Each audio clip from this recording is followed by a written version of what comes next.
Let's go.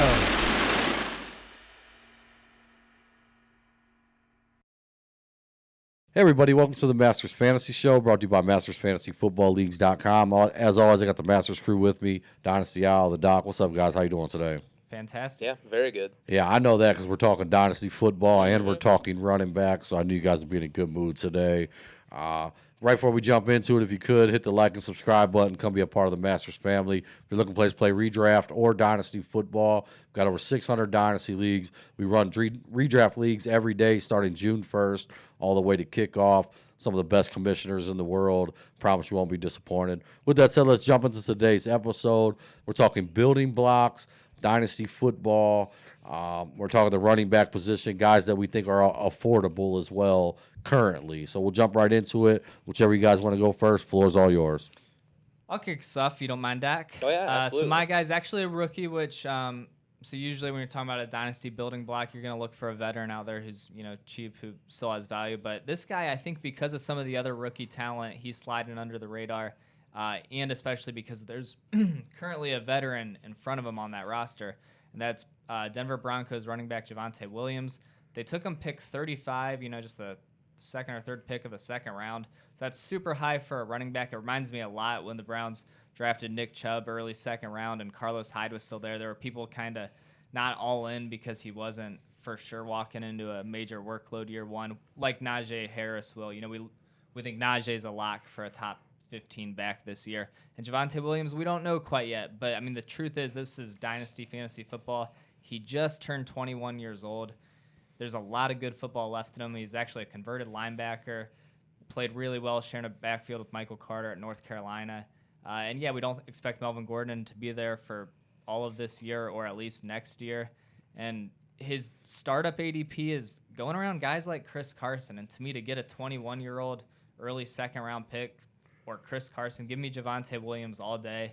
And then in terms of your rookie drafts, too, middle of the first, you mentioned that 1.6. That could be a spot you can grab them because there's a ton of hype around some of these receivers and Trevor Lawrence and Kyle Pitts. So, yeah, you do the math, and Javonte Williams could easily fall to, 1.6, 1.7 in a rookie draft. So I'm all over Javonte Williams. I think he's a building block running back that's relatively affordable. Yeah, I absolutely love that. I'm kind of on the same page. I've said before that Javonte Williams was one of my favorite players coming into this draft. And I do think he's a really good player. He's young, all the things you want and in a building block at the running back position.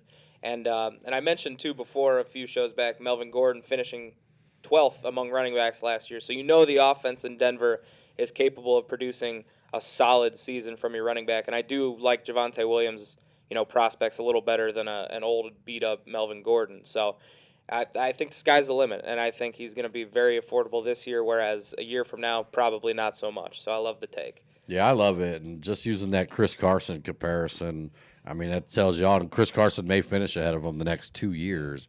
But, going past that, it's a no-brainer for me. Really like it, man. And I heard just one thing, too. I'd read an article. I'm trying to think of the word they used.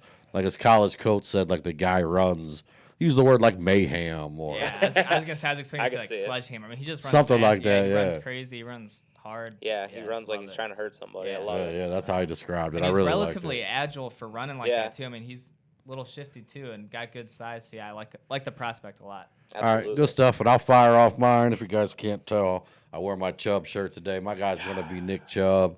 One of the best running backs in the league. All the stats are there, man. The yards per carry, what he does in the fourth quarter, what he did, was it 2 years ago when he led the league in rushing yards, or came in second, right? Yeah. Yeah. Derrick Henry beat him in the last week or whatever, yeah. Right. Just, everything's there for this guy. His ADP, though, has taken a hit, man. The injuries last year, the Kareem Hunt situation taking away some of his points, which I'm looking at this in a dynasty league. I do think that some of that's helped him, like long-term abuse on his body. But I don't think that both of them are going to be back in Cleveland next year. Something's going to have to give there, man. It's either going to be Hunt, Chubb. I personally don't care. I think Nick Chubb can play on any offense that you put him in. I think that, here's a guy that you're probably right now is more affordable than he's ever been. And for the next, 4 or 5 years, I think Nick Chubb's going to be one of the best running backs in the NFL. Just like he has been every time he carries the ball. For me, Nick Chubb, man, is a building block that you can afford a stud running back that you could go get somewhat affordable right now. I completely agree. He was actually one of my picks before you stole him in a text saying you were going to talk about him. But one of the things that, I mean, you can't even put numbers to it, but he just, to me, seems like, this is a world where running backs don't play for a long time. To me, he seems like an outlier. Just his running style, his build, it reminds me of like a young Frank Gore, and we know Frank Gore is literally still playing somehow.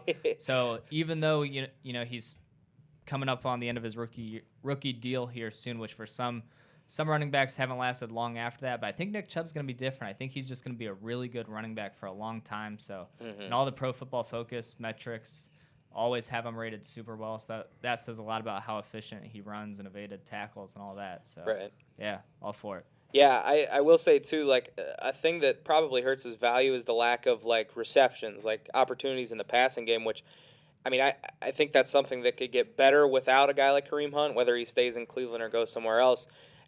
That's something that can be improved, and we've also seen that he doesn't really need catches to put up big numbers. Right. I mean, for my money, he's probably the best pure runner in the NFL, and I think you've seen his numbers show that, and I don't think anything's going to change there. I love Nick Chubb, and I think this is a great take.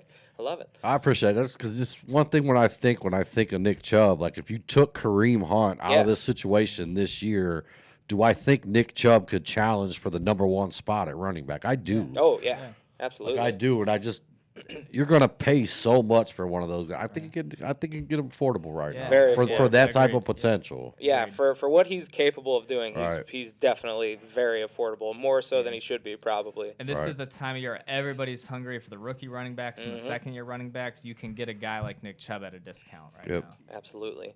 So I'll finish the episode up here with my guy. I'm going to go with Antonio Gibson. This is a guy who had an excellent rookie season a year ago on a team that offensively wasn't even that great, but he shined. Some of the reasons I like him, I mean, this is a guy that, and I've mentioned this before, but he's never really played running back. He didn't play running back in college, just some snaps here and there, but the fact that he played as good as he did last year for the football team, and he's just going to keep learning the position, getting better understanding of just the subtle nuances, I think that's going to be huge for his game, and I think he's going to take a big step forward in that regard. Plus, add in the fact that now you have, a competent quarterback in Ryan Fitzpatrick, whereas Haskins or, Alex Smith, both of those guys were, not really great for your running back there, where it was kind of like, doesn't really matter what the quarterback's doing. So now Fitzpatrick's going to stretch the field a little bit, open things up. I think this is another opportunity for Gibson. And in terms of value, I don't really understand it, but he's kind of seen as like a tier below all these guys from last year, like Dobbins, Swift, Jonathan Taylor, Clyde. All those guys seem to be like way ahead of him, whereas, Gibson, I like his situation a lot, and I think he showed a lot more than some of those guys too. So I'm going to roll with Antonio Gibson. I think he's affordable. And, young guy, I think he's going to be a guy that continues to get better, and he's going to be a big building block for your team. Now's a chance to get him as cheap as he'll probably ever be again. Yeah, I 100% agree. You mentioned those year two backs, and I do like most of them still, Right. But they're absolutely unattainable right now. I mean, we see Cam Akers getting traded every day for just a ton of value on the other side of those deals, where Antonio Gibson definitely more affordable, absolutely can be a building block. His pass catching ability makes him so attractive in PPR leagues going forward. Reminds me a lot of David Johnson, like going into year 2 and year 3 of David Johnson's career, where he took off and was a legit RB1 for a brief period of time before some injuries and just other things got in the way. But yeah, I love Antonio Gibson. Yeah, and I just think this is a case where, like draft stock, it's kind of like, people paid more for Dobbins and Clyde, Right. and that's kind of like a hangover into year 2. But, I mean, if he does what he did again last year, that's over. Yeah, So I absolutely. like it, man. Yeah, I also think a huge reason for the discount too is just a little bit of uncertainty with Washington in Right, general, and right. with Ryan Fitz. Like, to me, I've always just tried to stay away from offenses like that.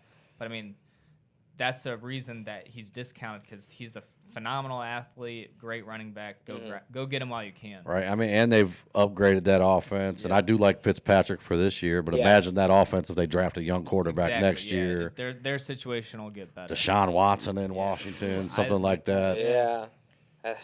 Yeah. That would I like change that. everything, man. Yeah. All right. Yeah. All right, good stuff, guys. Appreciate you guys for watching. If you could, hit the like and subscribe button. Any last words? Thanks for listening. Thanks for listening.